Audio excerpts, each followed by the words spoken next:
Hey guys, this is Morgan Coberly,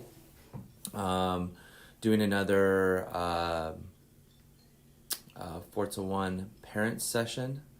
Today's session, this morning's session, is going to be on rules. Kind of the idea here is that you guys have a better understanding of what the officials are going through, what the real rules are. I think a lot of times, well, let's be honest, it's kind of fun to to yell at the refs. Everybody likes doing it. We do it at home watching professional games. We yell at the refs, yelling at our TV and stuff like that.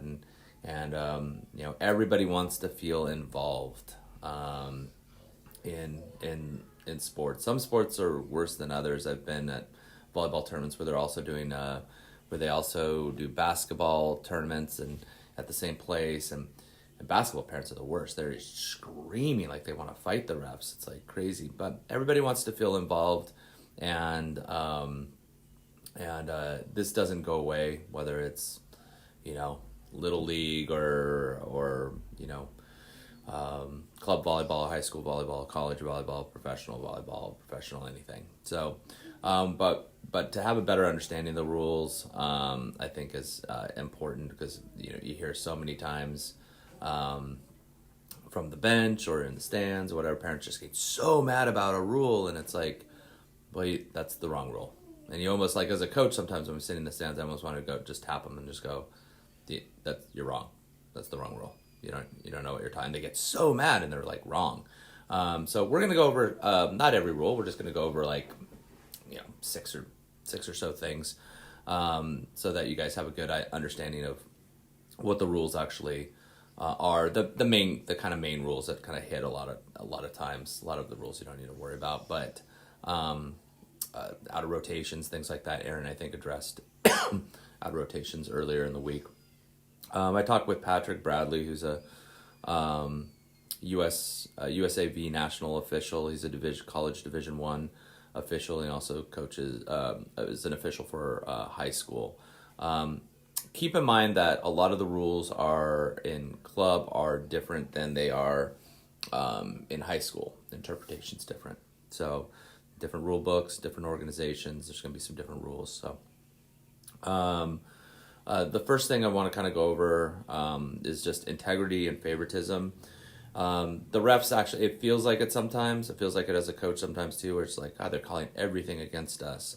They're not trying to. That's important.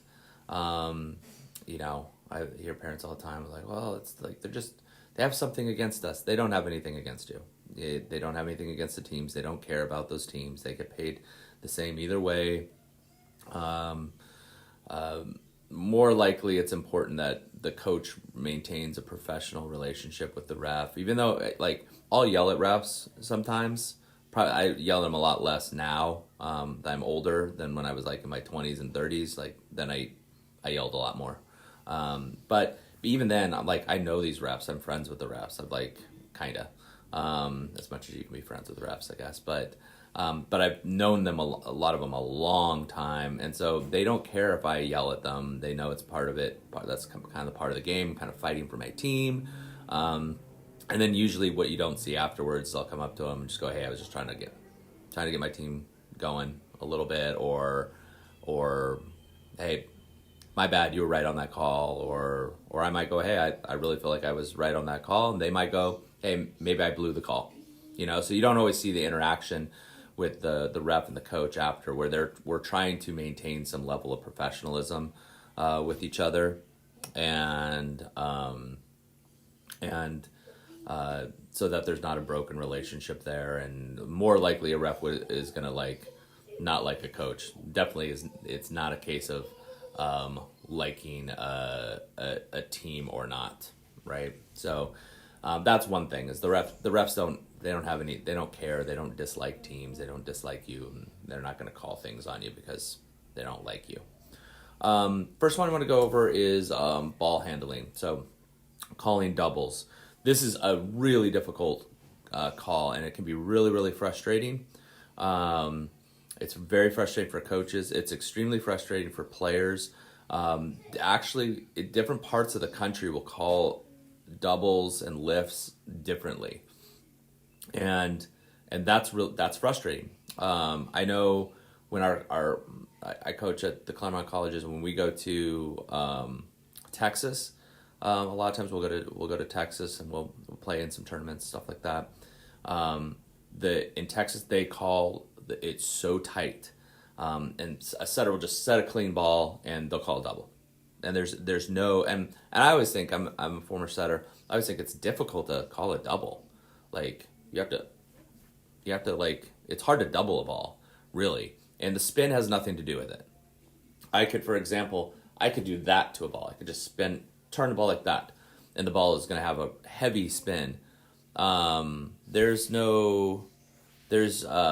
That's not a double, just because the ball's spinning. But so many times parents see spin and they're going double, double. It's funny in Texas actually. You go there and every time a setter touches the ball, everybody just yells two, two, two every single time, and I'm always like, this must be like the most terrible way to watch sports. Like, like every single time a setter touches the ball, you're just hoping you get a two. They don't even know the call in Texas. They just yell two every time because they get the calls so much there. And they all just yell two, two. It's a double, and it's actually really difficult to do.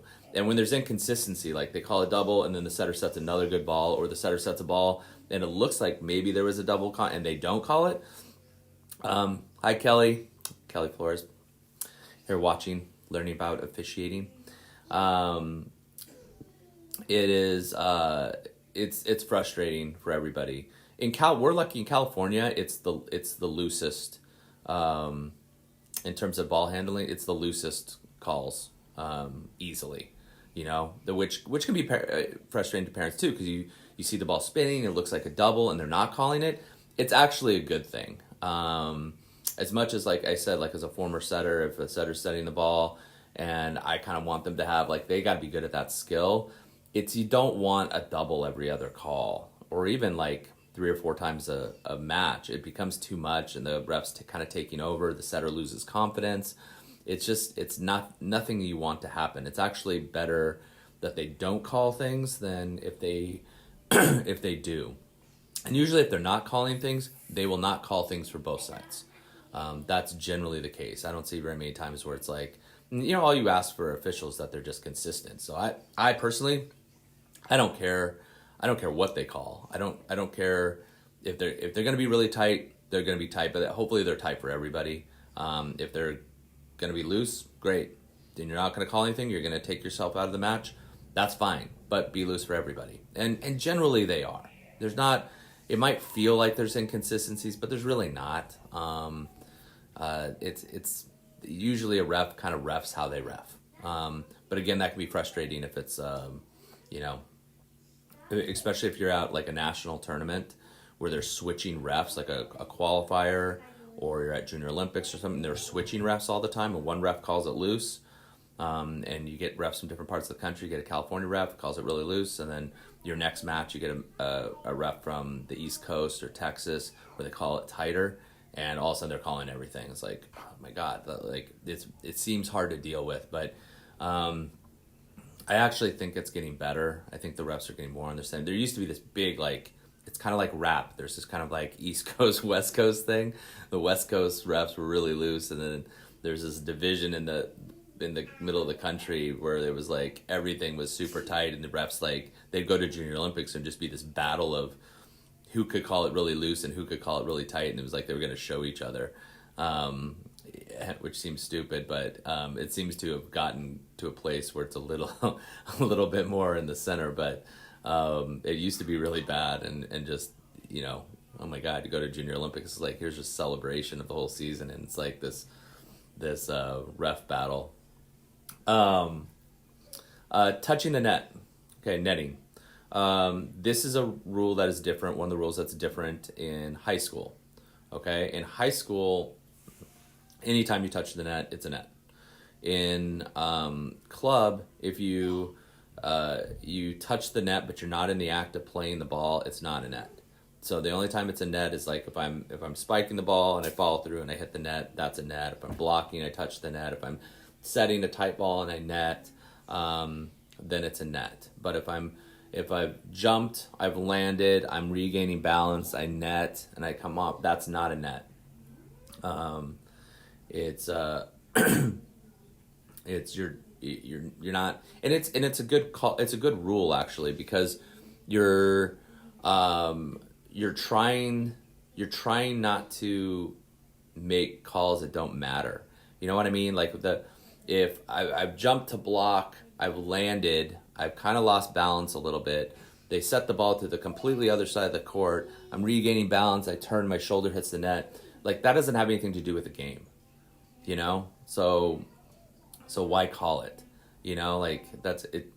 You want people to earn the points as much as possible, you know? And so that rule is intended to kind of like take the officiating out of it just a little bit, and let the points be earned by the teams and not have it be dictated by the refs. You want the refs as quiet as possible, really. You know, they're a big part of the game, but you don't they're not the show. You don't want people watching them all that much. Okay, next one's going under the net. This is also a different one in high school, and if you go under the net at any point, you're under. Basically, it has to do with safety hazards and things like that. You can, any part of your body that crosses the net, like, so if your foot's on the net, or I'm sorry, your foot's on the center line and you're going under the net, and half your foot is on your side, half the foot is, that's not a net, okay? And even if you're fully over, if your foot's fully over the line, but there's no players around you, then, and it's not a safety hazard, then they won't call it. So it's kind of like if I'm on the net blocking and someone sets it to the other side of the court and I turn to pivot and kind of try to move off the net and my foot just goes under the net, like, it's not really part of the play, you know, so they're not going to call that on you. In high school, they will. High school, it's a little bit more about the refs. But as long as part of my foot is either above the line of that midline, or it's on it, then, or my hand or a body part, then I'm not under.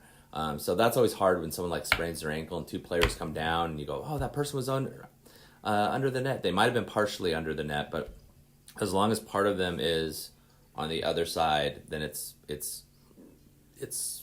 legal. So over the net, there's a lot of net plays that are hard to call.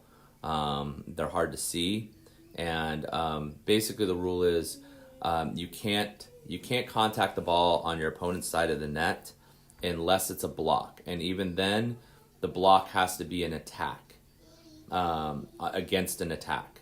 Okay, so I can reach over the net and they can attack and I'm on their side and I block. That's fine as long as it's an attack. If a setter is going up and setting, the ball's on their side of the net and I go up and I touch it, I'm over, right? And it was second contact. Some tough ones can be like if the setter's setting, but you kind of think they're going to set or dump and then someone blocks it and it's the attack, and that can be hard to see for the official. Or were they setting or were they trying to attack? That's kind of their call with it. So that's kind of that rule. Back row attack, I kind of put these together because there's some examples of when you see them both. But a back row player cannot attack when the ball breaks the plane of the net, breaks the line of the net. So if the ball's a little bit above the net and a back row player attacks it, then that's a back row attack. One of the hard calls that goes along with over is if you have a back row setter and it's a tight ball. And this is one that always gets me frustrated as a coach.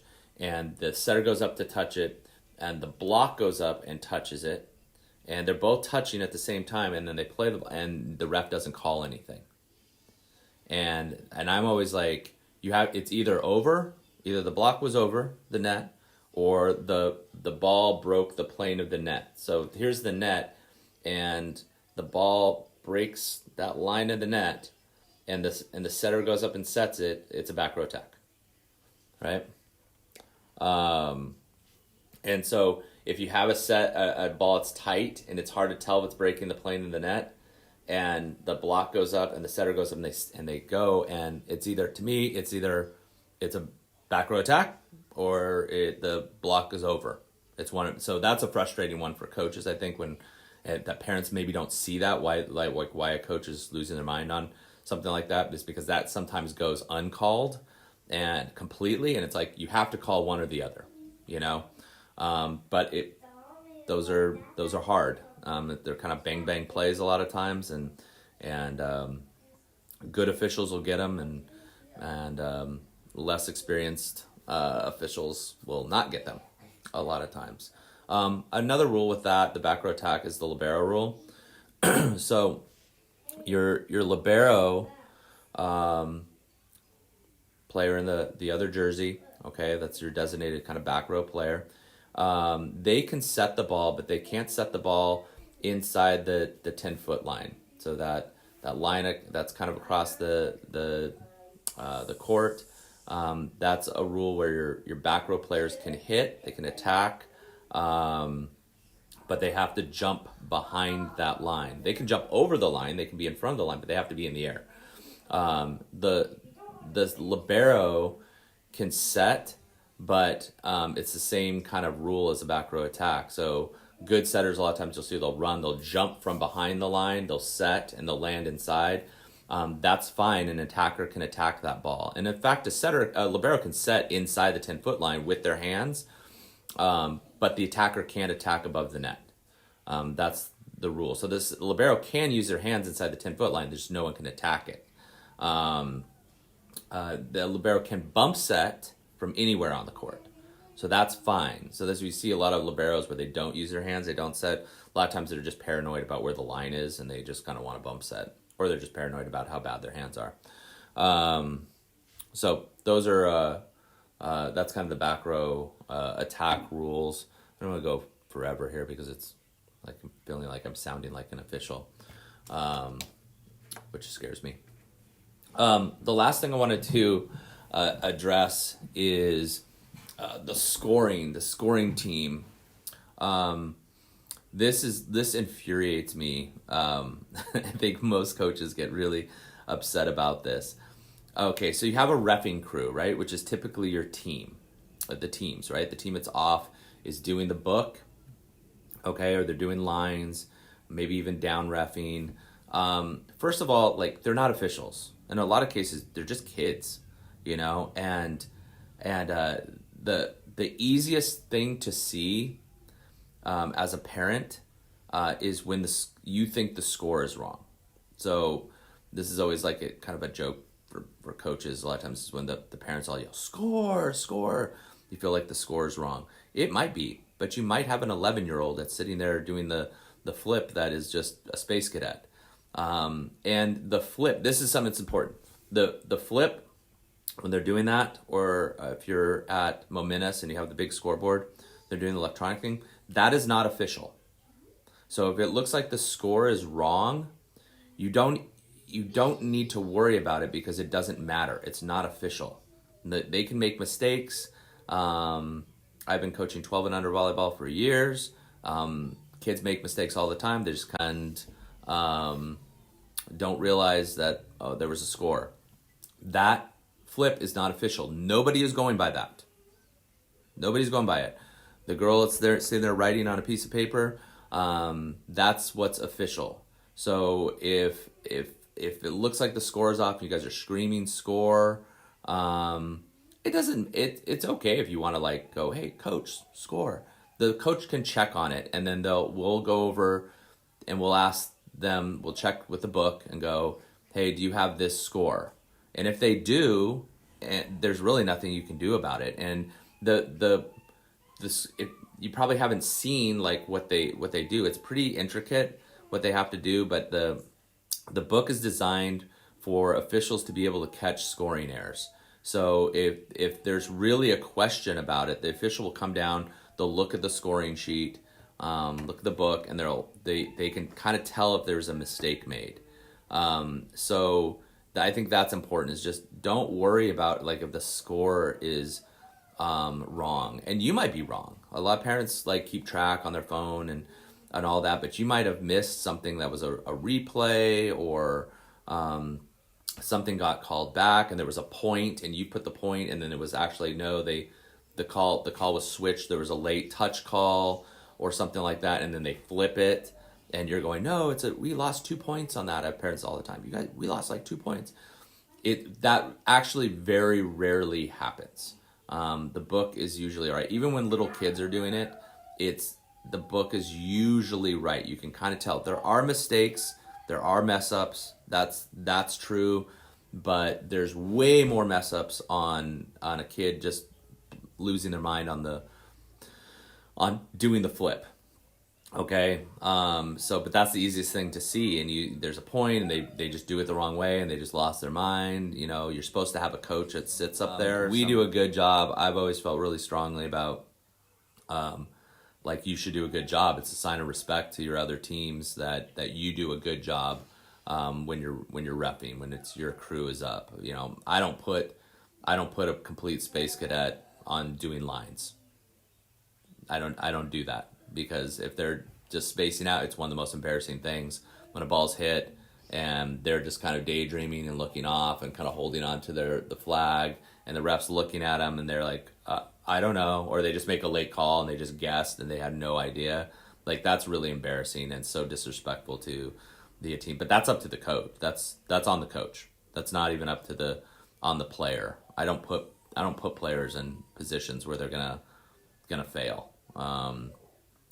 Or make our team look bad in that way. So I take that stuff seriously as a coach, but you kind of need to lay off. I've had parents just go crazy on a book person, and I'm not someone that like starts fights or like is really aggressive or something, but there's been times where I've just gotten up and started walking towards a parent because they won't let off a kid, and the kid's sitting there crying and really upset. They don't want to mess up, but it's just the easiest thing to see. And it's like, so many times parents want to like participate, and it's like, it's just not the way you should be participating. Yelling about the score, it just makes everybody look bad.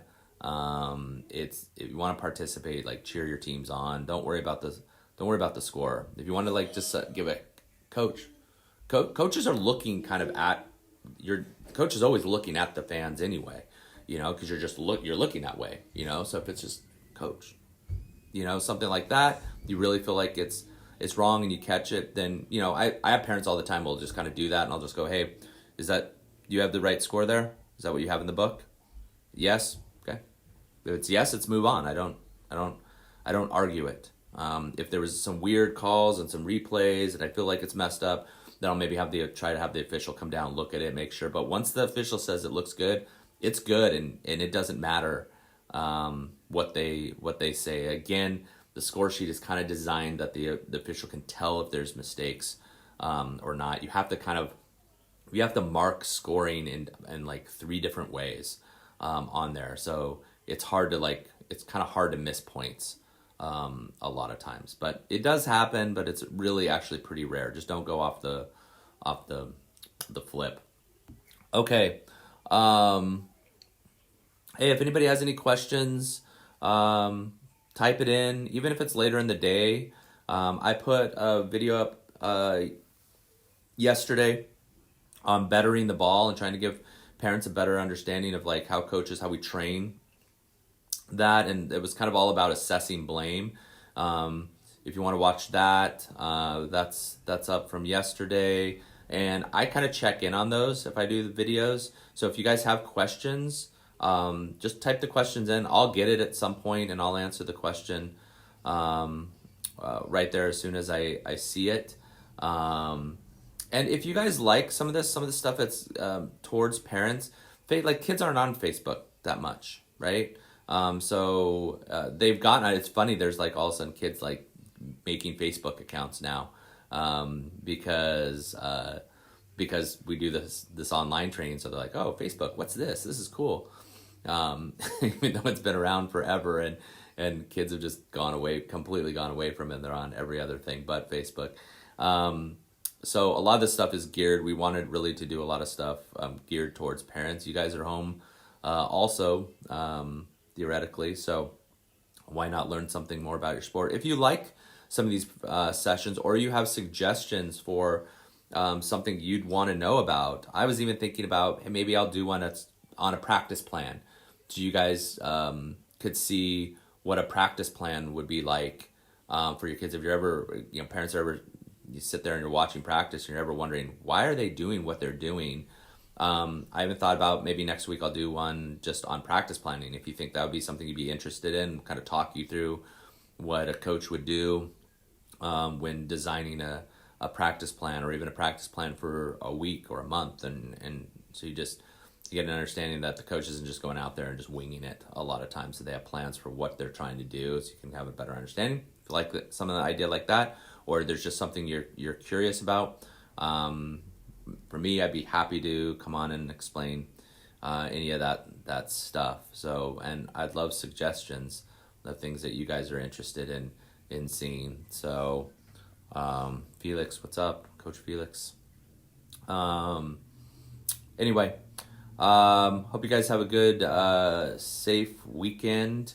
And no, we miss your kids a ton.